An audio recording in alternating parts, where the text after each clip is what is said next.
Hi everyone and welcome to this video. In part 1 I showed you this laptop computer and basically we took the usual Video Some Frontier tour around it, had a look at all the I/O and all the features on it and the specifications. Now when I wrapped up the last video, this machine did not have a working operating system on it. Now it does, however. Basically what I did was I was able to use the Arcos mini CD driver floppy disk for this CD-ROM drive to actually modify a Windows 98 boot disk so that it would actually have support for this drive. Now once that was done, I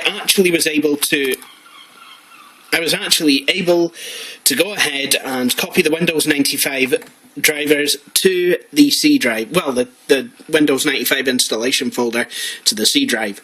Now the reason I've done that is just in case I'm doing something on the laptop and I need to access the CD for whatever reason, it'll be there on the hard disk.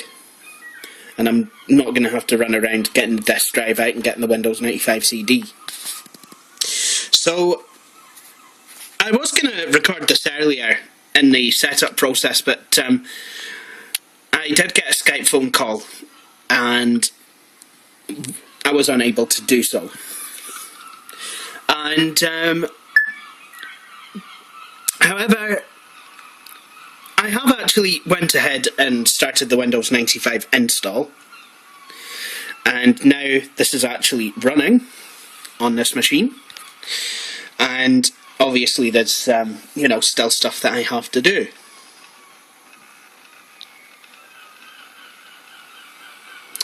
So this is actually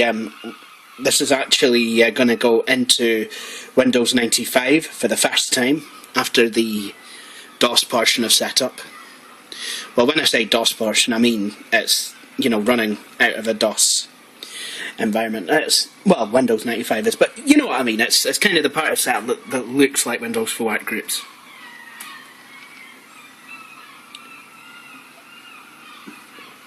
Now, this is where I'm going to be a wee bit geeky.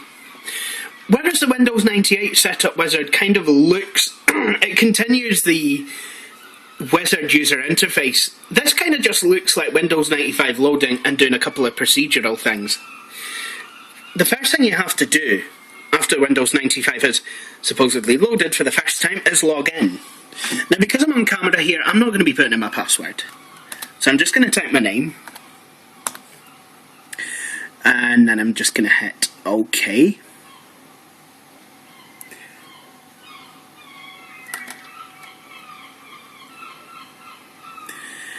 Again, I cannot do anything about the camera shaking. And to be honest, I'm kind of surprised that I even have to tell you this. Because I really am sick of all the criticism about my camera work on these videos. You know, I work with what I've got.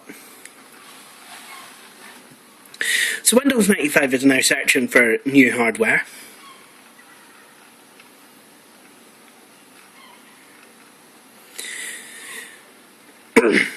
I don't know if it'll detect the PC MCIA card slots actually on, you know, first go, or whether the fact that I've got the PC card CD-ROM drive plugged in, it'll actually disable them. In either case, usually these are recognised in one way or another by Windows 95. I don't think it's going to recognise them. So now what it's doing is it's setting up everything. Setting up all the start menu program groups.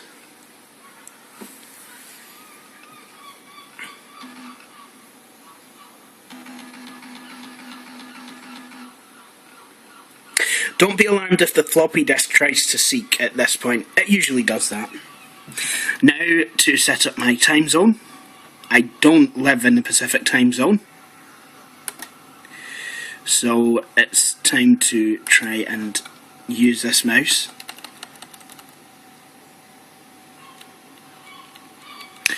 Greenwich Mean Time. Edinburgh, Lisbon, London. Please excuse the resolution of this display. It is blocky. I know this. It's because it's using a non-native resolution on a display. Well, a non-native resolution on an early LCD panel. On machines like this, I can excuse the blockiness. I mean, the text is still ultimately readable. It's when I've seen that tiny laptop, a tiny laptop that I was fixing in the machine is 2004-2005 era, and that suffers the same problem. When there's machines that were made in 1999 that can handle non-native resolutions a lot better than that can. And I mean, it wasn't as though this tiny screen was, tiny laptop screen was a wee bit blocky like this. I mean, it was literally unreadable. It's kind of like, how cheaply was this thing made? So it's the 13th of August. And the time is...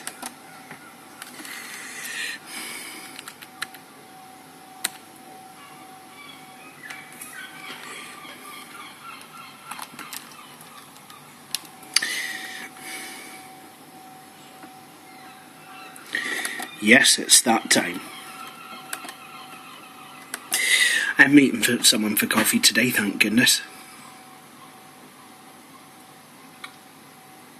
Now it's going to configure Windows messaging, which if I was on a network I could configure it now.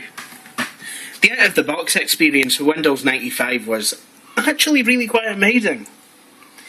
I mean, you wouldn't ever catch an XP machine, have you set everything up before you even got into XP properly, and yet XP claims to have a really good out-of-the-box experience, which, to be honest, now I'm being really harsh, because it does.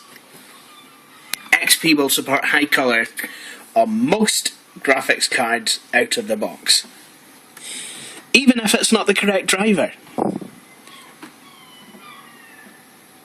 But I mean, I do like this, because not only does it set up your email for you, it'll also try to set up your printer. I have neither to set up on this machine, so I'm just going to click OK.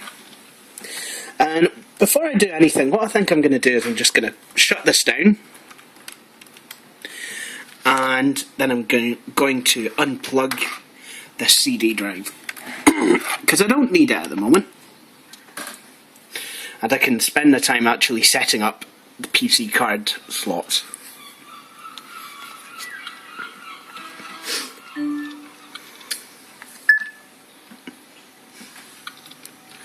Warning, battery is critically low. This is Windows 95B I've installed.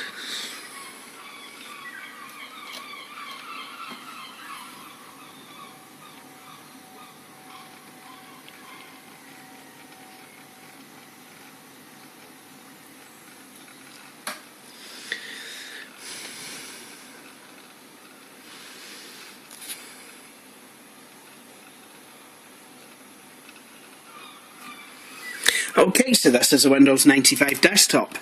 A couple of things to note.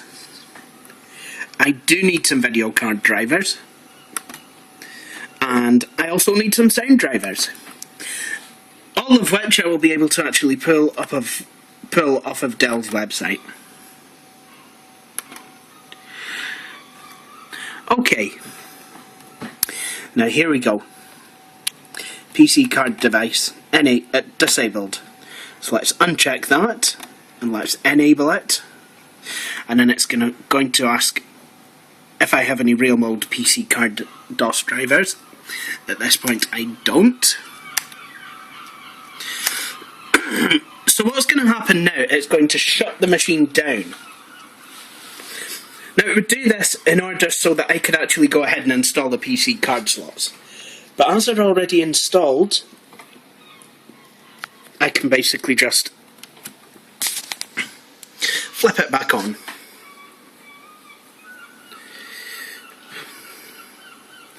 And it looks like the sound card has some ESS chip.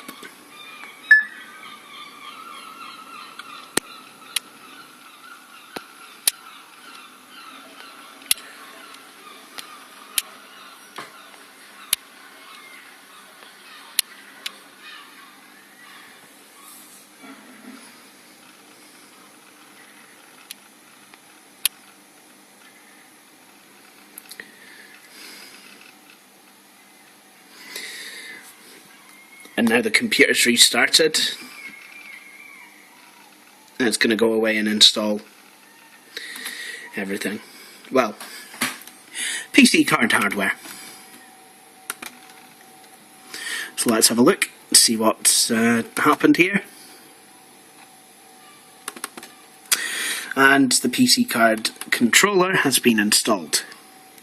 Which basically means now, if I wanted to reinstall the CD-ROM drive, that would be very simple.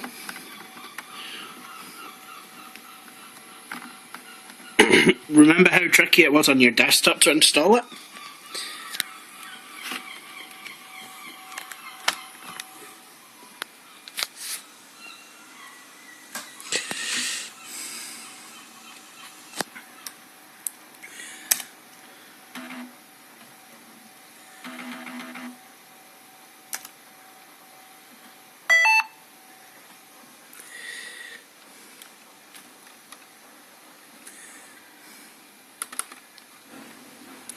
And that's it installed. As you can see, a CD drive has appeared.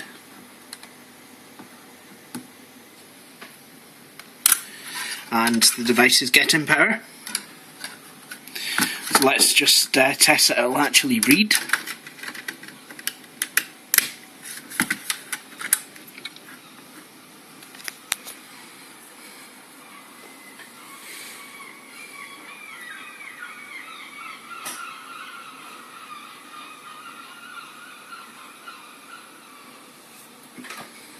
Takes a while to do it on here.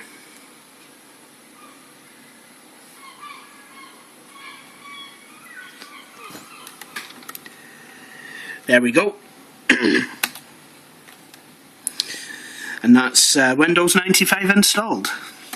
So what I'm going to do now is, the good news for me is that Dell still have all the drivers, even for their older models, like this one. So what I'm going to do is I'm going to go away, get some drivers, install them, and then I'll group back. Well, a funny thing just happened. When I rebooted this computer, I can't even mind why I rebooted it now, but on doing so, the sound card driver kind of may have installed itself. And I can prove it to you by administering the usual Connie test. What you're about to hear is Connie synthesized, well, FM synthesized. So let's play it by doing something other than the space bar.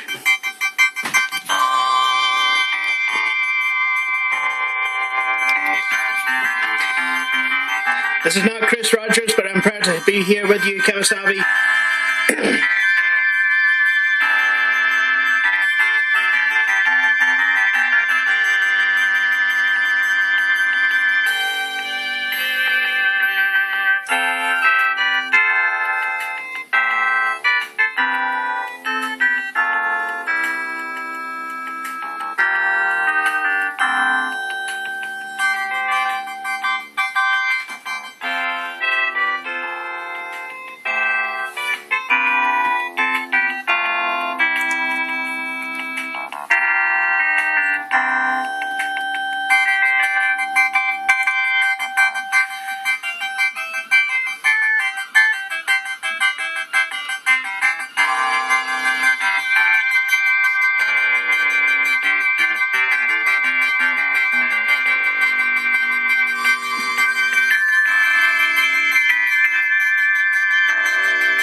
Okay, so sound is working, but, well, the rest of the drivers need installed.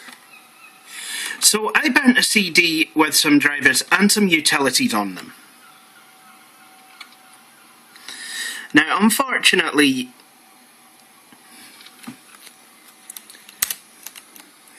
this drive takes a wee bit to wake up sometimes.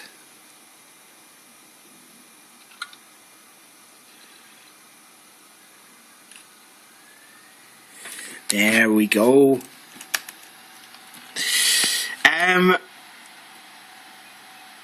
Unfortunately, all I seem to have is a load of files, which is very nice.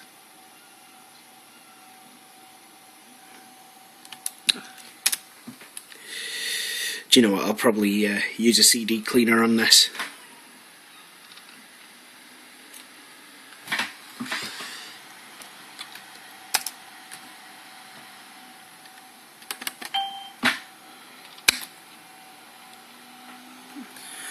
So I'll try installing some of these drivers.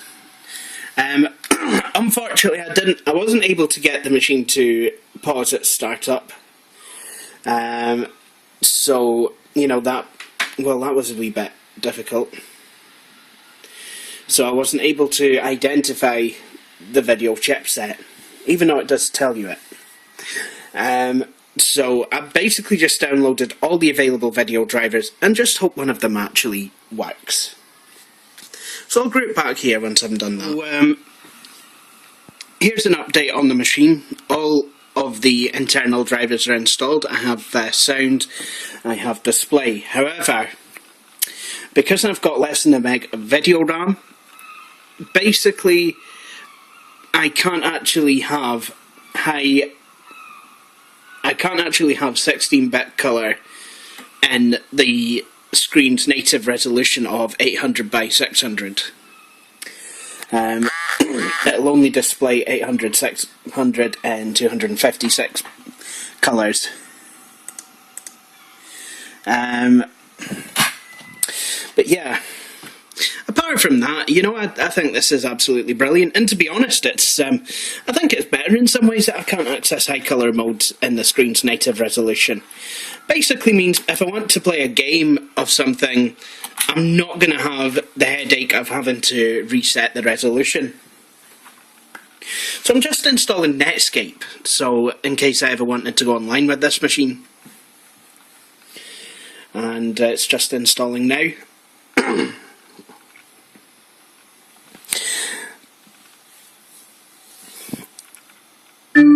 There is other devices. There is a device on here which hasn't installed its other device, and I'm not too sure what that is. Come to think of it, it could have been the infrared part. But then again, I mean, that's usually detected by Windows, but I've installed that anyway.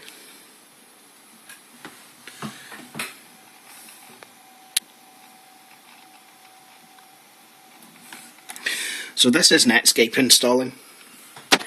I've set the mouse pointer to the usual big black one that I like. Very easy to see. Same as what I use on my Apple Mac. Then again, you have to have a black mouse pointer if you're on a Mac.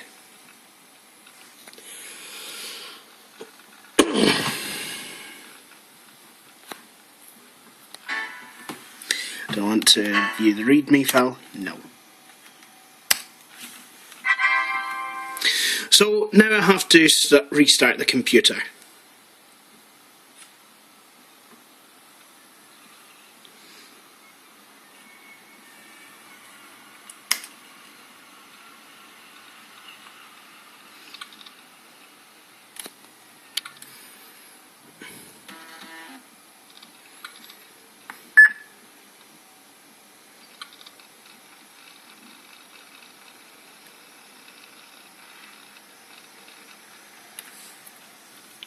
It's no longer giving me the battery is critically low warning.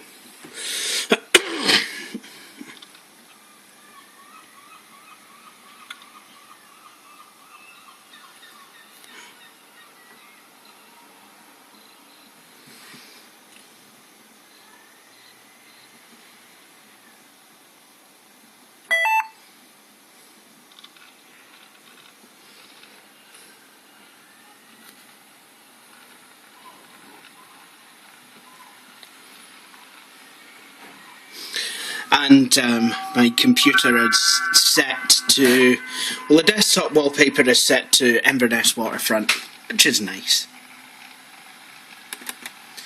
I'm just going to close out of these windows. Let me do a wee bit of tidying up. Windows is currently alright.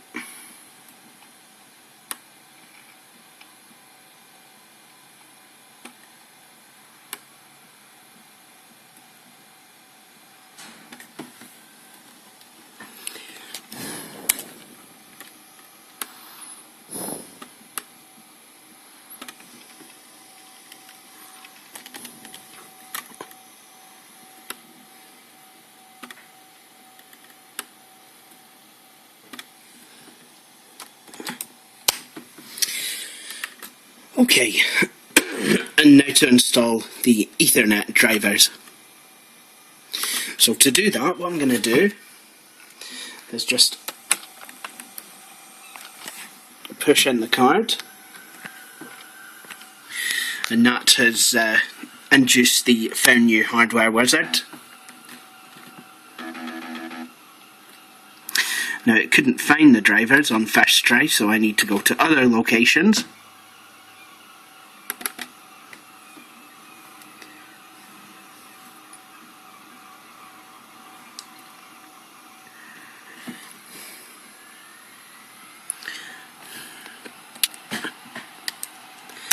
And click OK. And now it's found the driver, so I'm going to go to Finish. Freecom. I'm going to have to tell it exactly where to go. There we go, it's actually found the drivers. And now, away it goes and installs it. Oh, and now, naturally, I need access to my Windows 95 CD. Here's the laptop, it's been completely set up now.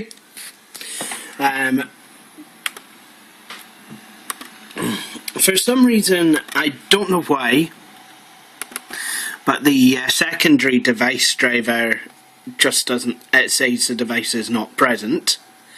Probably because there really is no secondary device driver. So maybe if I went ahead and, oh my goodness.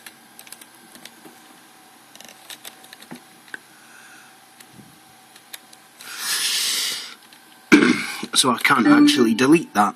Well done. Nice one. Brilliant. So I'm kind of going to have to deal with it.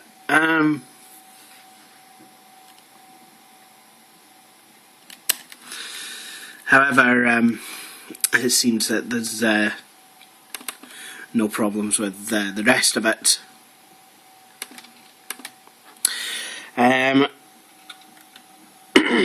Also, all the rest of the drivers have been installed, apart from every time I plug the CD-ROM drive in, PCM CIA card services comes up, and I'm not too sure what that is. Anyway, on with the rest of the machine. Like I said earlier, this photograph was taken on Inverness Waterfront, and I must say, the fact that the display's in 256 colours, it's really done quite a nice job of it. You know, rendering the image, I must say, you know, it's quite good. You know, that while there is dithering, it's not really that noticeable. This is an active matrix display, unlike the Dell Latitude XPi. So if I was going to play Wolfenstein on it, I wouldn't be CTEC. However, I don't have that installed as yet. However, I have just installed the Best of Microsoft Windows Entertainment back. Don't worry, I will be putting that disk away. And I have, well, why don't we have a go on it now?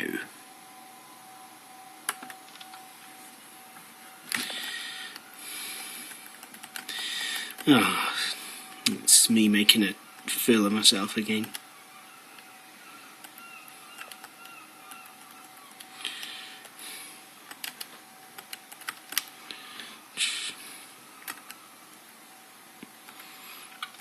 Oh, look at this.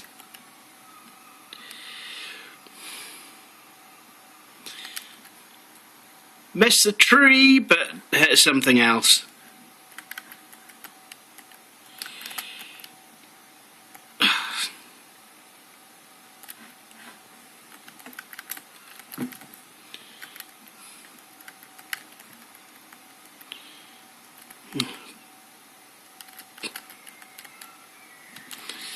Oh my goodness, I'm not doing very well. I'm crashing into just about everything.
Oh my goodness. Yeah, greedy, dafty you. And then it goes dancing. Let's have a look at some of the other stuff on here. We have Office for Windows 95. A lot of you will know that this is one of my absolute favourite versions of Office.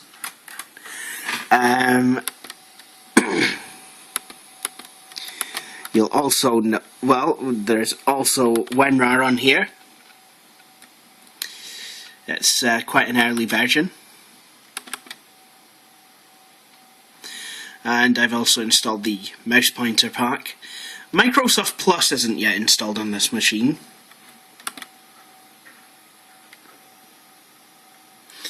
But I do have Office Professional, a Netscape Communicator, which doesn't work.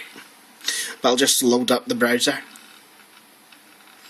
just to show you what version 4.72 looks like.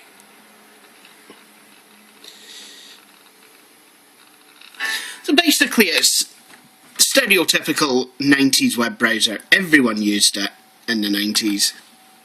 And some people, even some local libraries, used it in the 2000s. Local library where I used to live used to use it. Unfortunately, by then it was not compatible with every website online and certainly would have problems opening up Hotmail. Used to really get on my nerves, did that. But I like how it would come with Composer and all the good stuff. But then again, so did Microsoft Internet Explorer back in the day. Then again, having said that, you know, Netscape, the full Netscape suite kept on coming as part of it, kept on being distributed as part of the suite. I mean, obviously you could download Navigator on its own separately, but Mozilla SeaMonkey is basically Netscape as it was. Obviously Firefox was based on Netscape. Basically became, well, a lot of the source code went to Mozilla. Mozilla then made Firefox. Obviously, unfortunately, when Netscape became version 6, and no, I don't know what happened to version 5 either. When it became Netscape 6, by then it looked ugly, it was really bloaty, and to be honest, ugh. What were they thinking? No wonder Microsoft wiped the floor with them. Although that could have something to do with the fact that even if you bought a Mac, you couldn't get away from the fact that IE came pre-installed on your system. And Microsoft obviously had lots of antitrust suits. Obviously Internet Explorer is included with this version of Windows. Internet Explorer 3. Who remembers this with the fancy address bar? And yes, with Word 97 installed, IE3 would let you edit web pages. Oh, and you could also edit web pages using Netscape Composer, which is awful nice.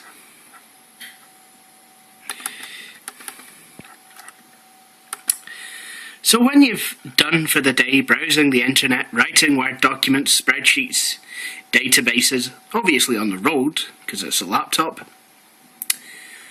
you can always play on a CD-ROM. Well, obviously you have to have a PC card CD-ROM drive wired up to the machine to be able to do that.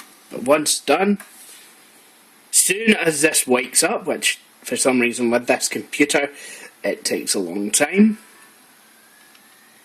and then you end up with that.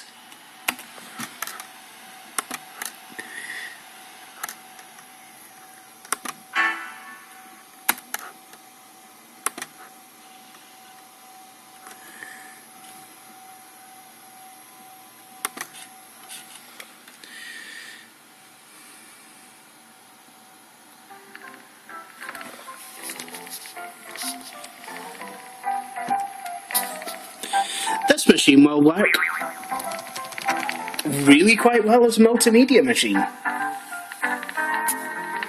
Even if the sound is a wee bit crackly, never mind.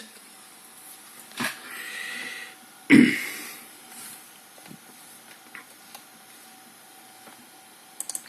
Grandma and Me by Mercer Mayer.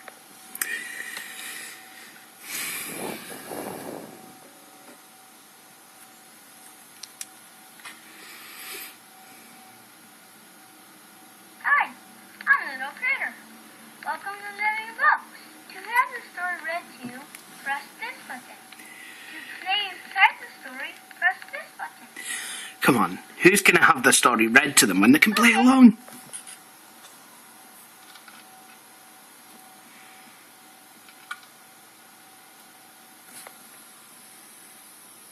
We went to the beach, just Grandma and me.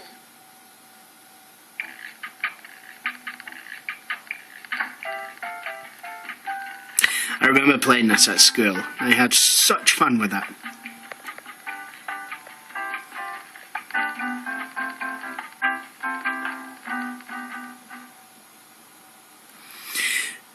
See, because I was at a school for the visually impaired, we used to have, well, we used to go to a local mainstream school for the afternoon. And the one that I went to was a school in Bradford, England called Newby. I used to go there on a Thursday afternoon, and sometimes we'd get to play on the computer, which then was a Mac Performer. And yes, I got to have a go with this.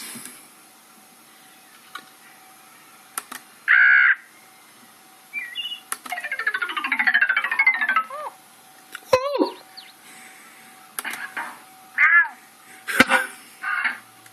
That's probably why we don't have that sort of mailbox in Scotland. What if you've got any mail to go? Can I step out the window? You may, if there's room, dear. Oh, you want a windy seat, do you?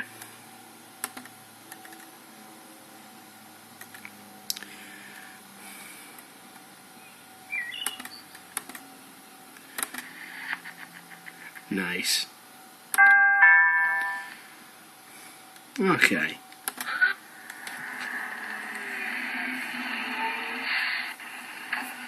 Basically, you can click on things and, you know, they've got nice interactions, and this is basically half of the fun. I mean, you go through the story, it reads it, and then, you know, obviously, as well, and I'm going to show you actually, you can actually click on various words, and that kind of will teach you how to pronounce it.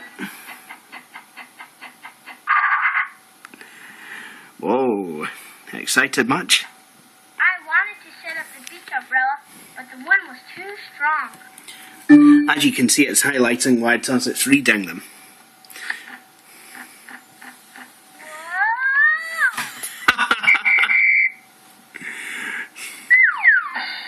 Well, that's nice. It's windy today. So, I mean, you could click on an individual word Umbrella. and it'll teach you, well, basically it'll say it. Umbrella. Wanted. Up. Set.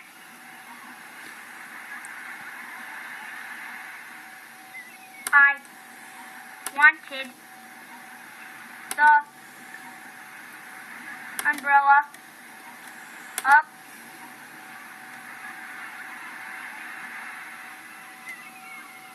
I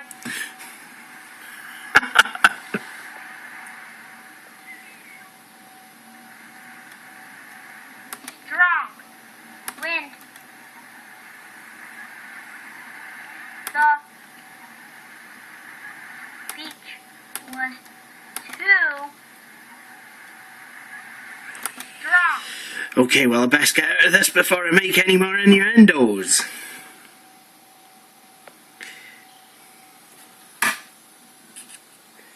And now, because of that, I'm probably going to be punished by the computer crashing.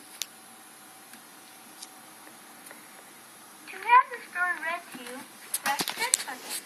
To play inside the story, press this button. Or to see Little Critter dance, just basically sit at the computer while it's at the menu screen. And now we see that Little Critter dances probably better than I can. Nope, there's no probably about it. He really can dance better than I can.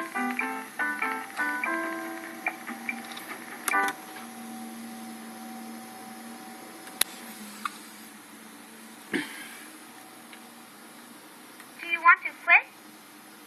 Okay. And then, there you go. So this has been a wee look at the Dell Latitude XPi laptop computer. I hope you have enjoyed this two-part series on this computer. I'm hoping that I will be videoing it again. I do like this and I'm really glad to have one in my collection. Now, having said that, I almost forgot there are a couple of problems that I have noticed with this machine. Nothing too major or even intrinsic, actually. Now, first off, the PC card blanking plates, well, they're missing. That's perfectly fine. However,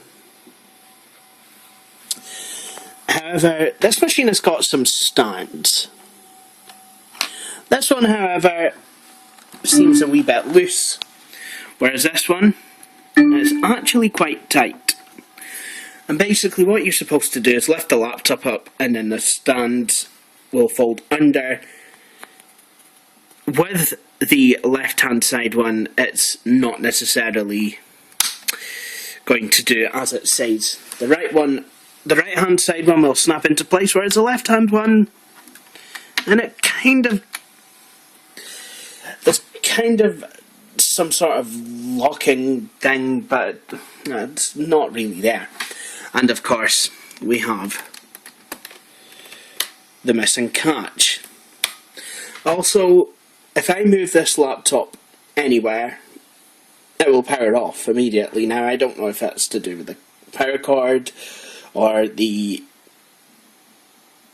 conversion adapter thingy. But, yeah, it just completely switches itself off. However, as far as the Latitude XPIs go, this is kind of one of the better ones that I've seen. The one that I had to fix in 2004, basically, that hinge was completely... there just wasn't even a hinge there. So, and I think in the end it was several bits. It really wasn't in the best condition. Also, The battery doesn't hold any kind of a charge at all. Now, people might be thinking, oh, come on, Jay, it's a, you know, probably 16-year-old laptop, you know, can't expect that, you know, 15 years old. However, I do have a couple of compacts that are the same age as this machine, and they hold some charge. However, like I said, the machine is really quite old. Buying an old laptop for its battery life is basically about as good as buying an ice cream to warm you up. Now, okay, people are going to say to me, oh, well, you're cold, it'll, you know, basically, it'll have all the muscles, kind of the goosebump mechanism, blah, blah, blah, blah. I don't care. I've not really had much sleep, and this is the best simile I could come up with. But, you know, I really am nitpicking, you know? And I guess I probably shouldn't do that. This is a fantastic machine. It's a Pentium 133 MHz. It's 32 megs of RAM. Someone's put a 3.2 gig hard disk in it, which is quite generous. You know, having a lot of hard disk space isn't necessarily a bad thing on older computers. Having too much processor speed, yes, it can affect it. Having too much hard disk space, well, basically you can just partition it off. You know, so this is a really very good machine. I'm glad I got one. You know, I've been looking for one of these for ages, and this one, well, basically, it seems to be on eBay forever. And I just had to buy it.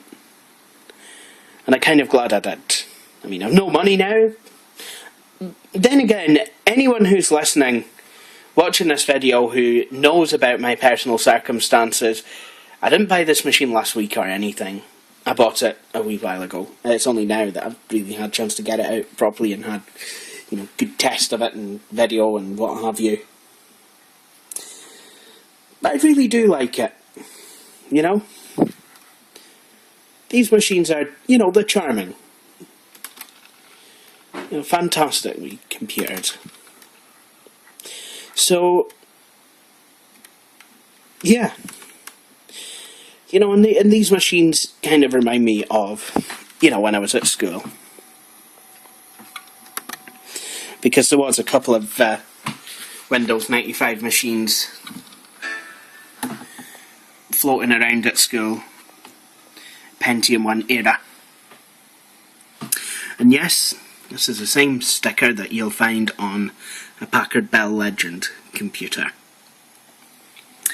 So, I guess it's time for me to wrap up this video. I hope you've enjoyed it. Please subscribe. Instructions on how you can do so will of course follow. And please stay tuned for my next videos.